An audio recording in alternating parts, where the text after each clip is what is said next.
Here's a basic video on removing the muffler and adjusting chain case tension. This is on Arctic 7000. Everything will be exactly the same for the Yamaha Viper.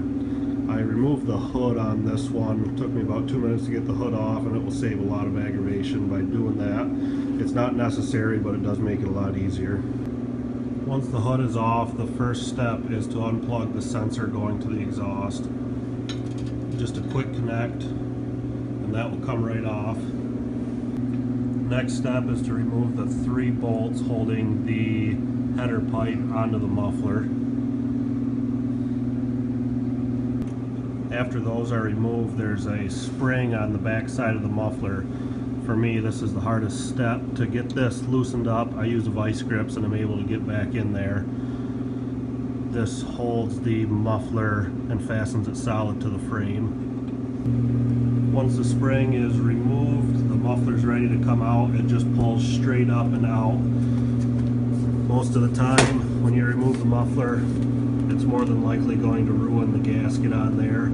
This one, half of it stayed on the header pipe, the other half came on the muffler. It may seal back up, it may not. I'm not going to risk it. I instead have a copper gasket. This is from Muffin Works. They sell these here. I believe it's $25, reusable as many times as you need to, so well worth the investment. With the muffler off, here's the tensioner bolt for the chain case. For some of the original 2014 sleds, there was some mix-up early in the year.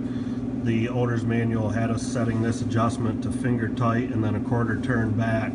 That is too tight. They've changed that since. Where you want to be is finger tight and 1.5 turns back. Otherwise, if you're too tight, that can cause some serious damage in the chain case, ruin a lot of your riding season. So be sure you don't go too tight on that adjustment. Okay, I've made my adjustment on the chain case. I'm getting ready to put the muffler back on. I'm going to be using an aftermarket muffler instead of the stock one. I don't believe it's necessary, but just for precaution, I've heard of a few folks using copper gasket spray when using this copper gasket from Muffin Works, so I'm going to use that just for precautionary. I don't want to do this project too many times just because it's not sealing up good, so not necessary, but I'm going to do it just because. Okay, I have the muffler back in. I have the spring fastened on the back side, so the muffler's solid. This header has enough movement in it here that I can get the gasket in now.